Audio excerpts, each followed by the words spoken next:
Hey, what's going on, my friends? Welcome to my YouTube channel. My name is Victor, and today I'm going to share with you an energy update for tonight's full moon, the August full moon 2023.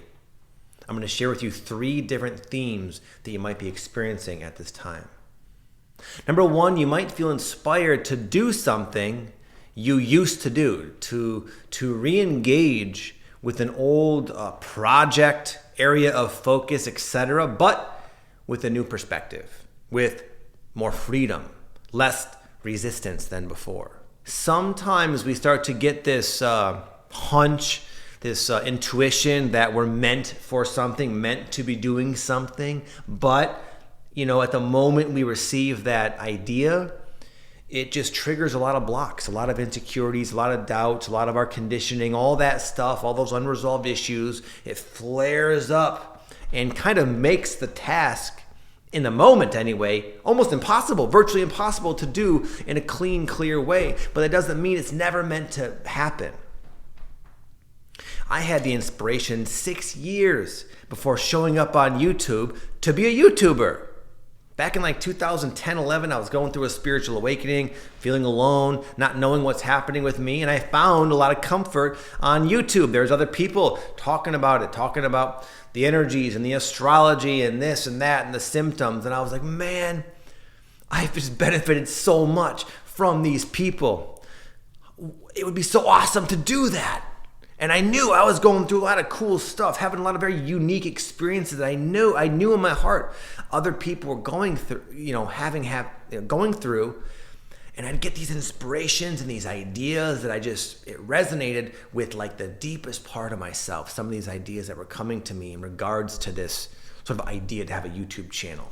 But then what would happen is anytime I'd turn that camera on, all that inspiration energy would completely go away. And I'd freeze up, my mind would go blank, I'd start getting nervous and choked up, and I physically was unable to do it. It wasn't that it wasn't like, oh, you're being hard on yourself, you're being a perfectionist. I couldn't do it. I wasn't able to, literally, I couldn't. It would have just been me staring frozen at the camera for 5 minutes if I was to even attempt it. But lo and behold, 6 years later, thank goodness I followed my intuition a second time to give it another try. And not just assuming because I was not ready or the timing was not ripe at some point in my life, doesn't mean it's never ripe. Doesn't mean it's never going to be time. So I encourage you to be flexible and ask, what is the moment calling for? What is your inspiration leading you towards? And not to allow the past to influence what feels right for you now in this exact moment. Number 2, it's a great time, not a great time, but a time where you would benefit from putting a little energy into focusing yourself. It's so easy to get distracted. I just did a lesson with my coaching group yesterday or Monday, whatever it was, a couple days ago. And in this coaching group, I teach a bunch of entrepreneurs who are mostly newer entrepreneurs in the spirituality niche, kind of like what I do. And I teach them how to grow an online following and run a business and do coaching and healing services and all that kind of stuff. I teach them how to do it online. And when you're starting something new like that, it's very common to be juggling many different elements, many different important aspects, all of which, again, are very important. And it can be a very scattered, it's very easy to get distracted. Also, when you're working on like your purpose, when you're putting energy into something that's really meaningful to you, it also can raise, as I mentioned earlier, a lot of doubts and issues. So it can very quickly spiral into this completely scatterbrained sort of, thing where you're doing a lot of stuff, but you're not really getting anything worthwhile done. You're not really completing anything. You're starting a lot of things, but nothing's getting finished. And the energy of powerful astrology energy, we'll say, it has the tendency to make us even more scatterbrained than we normally are. We live in a time where it's difficult to focus as it is with these smartphones and Netflix and all these different things begging for our attention. This type of energy can sometimes make us a little bit ungrounded, a little bit scattered. But because you may have a lot of big things going on in your life, that's not going to cut it. You have to somehow find a way to focus. And I can tell you, from one scatterbrained individual to maybe the next, if I can do it, you can do it. And I'll just, before I move on, I'll share with you something that I do that has helped me tremendously, something I always fall back on whenever I need to GSD, which is to get shit done and be focused. What I do is something called deep work. Deep work is it's like a term out of a book, The Deep Work by a guy named Cal Newport. And what deep works represents is doing one thing at a time. It's like the whole art of Zen, one thing at a time. Now, here's why this works.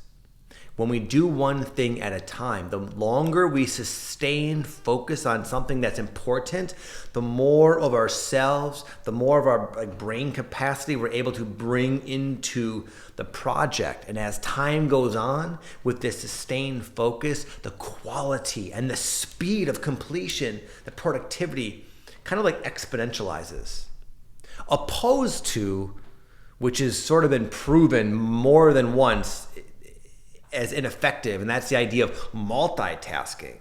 Wouldn't it be nice and convenient if I could answer emails, text my kids or something, and also film this video all at once? But the truth is, my brain, your brain, our brains can't do that. They're not designed to multitask. And even though we can have portions of our consciousness all over the place, the result is very poor. It doesn't really yield good results because we're not bringing all of our attention to it. And there's also something called residual.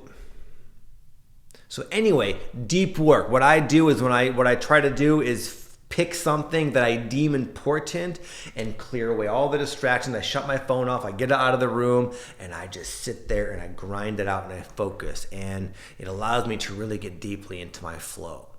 But anyway, that's just a little word to the wise. You could use this as an inspiration to maybe pick up your morning meditation routine or to do whatever works for you. Deep work works for me once in a while. Maybe there's something else you have used in the past that has been helpful for helping you stay focused. Because again, for me in this day and age, it takes effort to stay focused. It takes a concerted, proactive effort. But then when I am focused, when I am disciplined, it's just, I'm happier. I find freedom actually in my mind, freedom from being disciplined. And I get a lot of meaningful things done, things that are important to me. I'm able to start and complete. And this third thing is going to sound a little bit esoteric. I was inspired by a movie I was watching like 10 minutes ago with my wife, Man on Fire. It's an older movie with Denzel Washington. He's a bodyguard. Kind of a darker scene. But anyway, Denzel is like this alcoholic ex-military guy. He's a bodyguard and he's a badass, but he's a drunk and got all these issues. And every night he drinks, he hits the bottle, and he thinks about his trauma. And in this one scene, he tried to shoot himself and the gun didn't go off.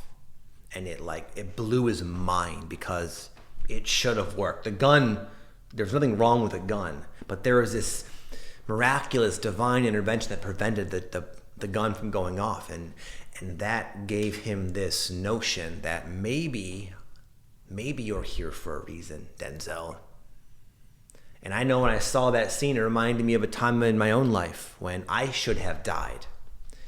I was with my friends in a car and we were all high and drunk, and my friend, we were barely able to drive, 16, 17, and I was in the very back of my buddy's Jeep Grand Cherokee. I was literally in the back, not the back seats, but the actual the trunk. And I was just sort of sitting there, looking over, and my friend was going about 55 or 50 miles an hour on this fast moving road, and we were chasing another one of our buddies. And then this car, swerved in front of my friend, and instead of slowing down like a normal human being, he just cut the wheel, he jerked the wheel, and that literally popped the car off onto two wheels. And then he corrected and went back into two more wheels, and we went bam, boom, boom, back and forth, and finally we found ourselves on two wheels like this, hopping. And there was this curb that was approaching, and we literally hopped on the curb. And if we were to have hit that curb, we would have probably tumbled up multiple times. And I was in the back like a freaking BB in a pop can, pinging around. And during that time slowed down. Literally, it's just like in the movie. They say time slowed down. It slowed down. And everything was in slow motion. And I literally had the thought in my head, oh wow, this is what it must feel like right before you die. I was ready to die. And somehow, by the grace of God, we happened to hop up on that curb, and I'll never forget how I felt. How I felt like it was a miracle. It was a miracle that I was here. And maybe there's something like that that's happened with you. Maybe there's something that has showed you that you are looked after, that there is some kind of mysterious support system us sloppy humans sometimes need to frequent as we make our way through life. And it's not there. If we're here in this moment, if you're here watching this video, it's for a reason. There's a purpose. All of us have a purpose. And it's a very important time to really heed that inner calling.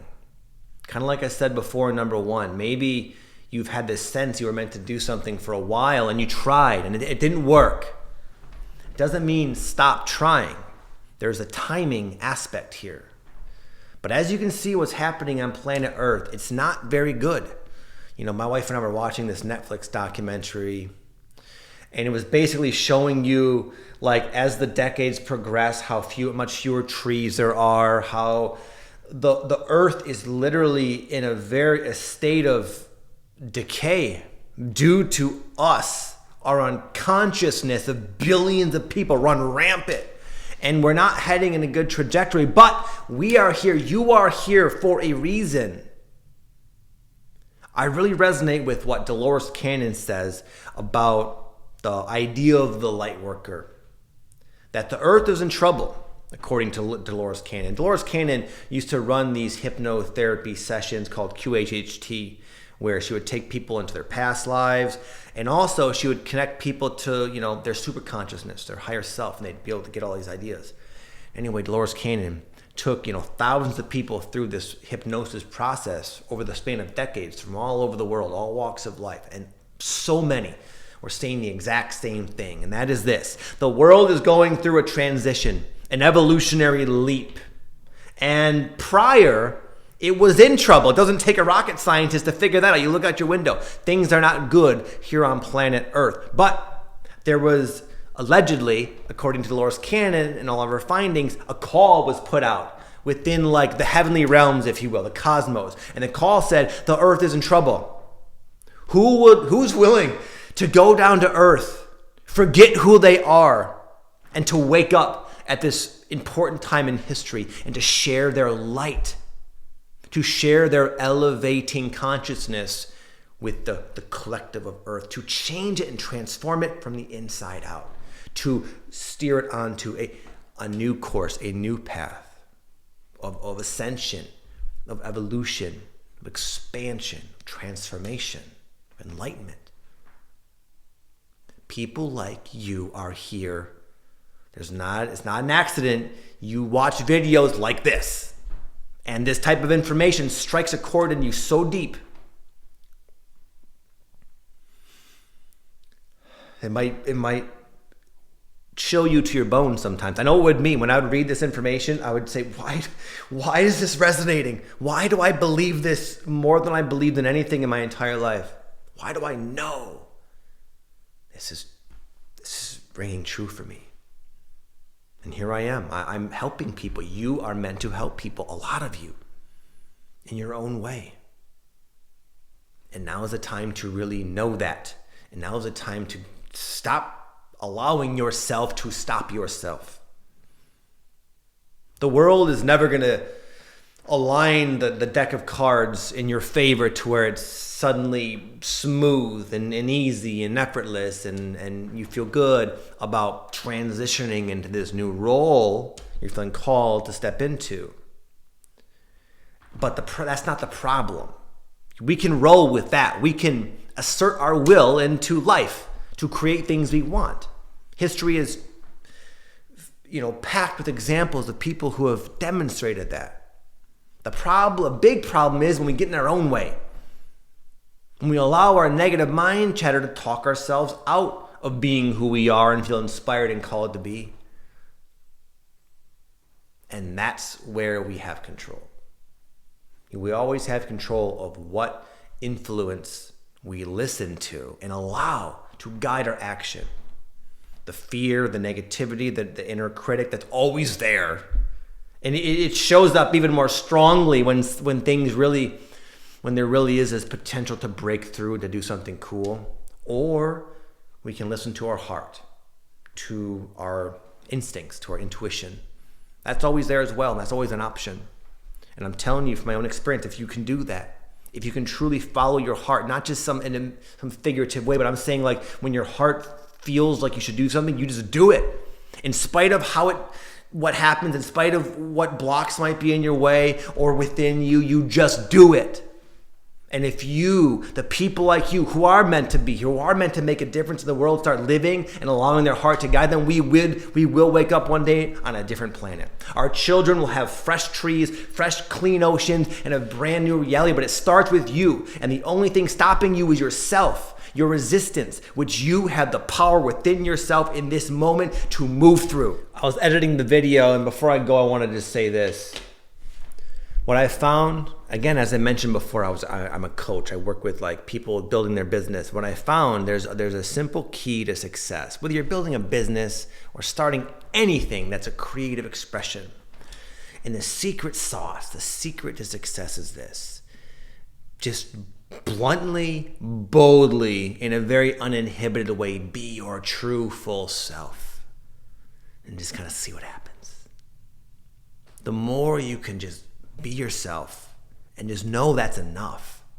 That's a problem. A lot of times we want to be ourselves. It's a lot more relaxing to be our true self, but there's a part of us deep down that doesn't think that's enough.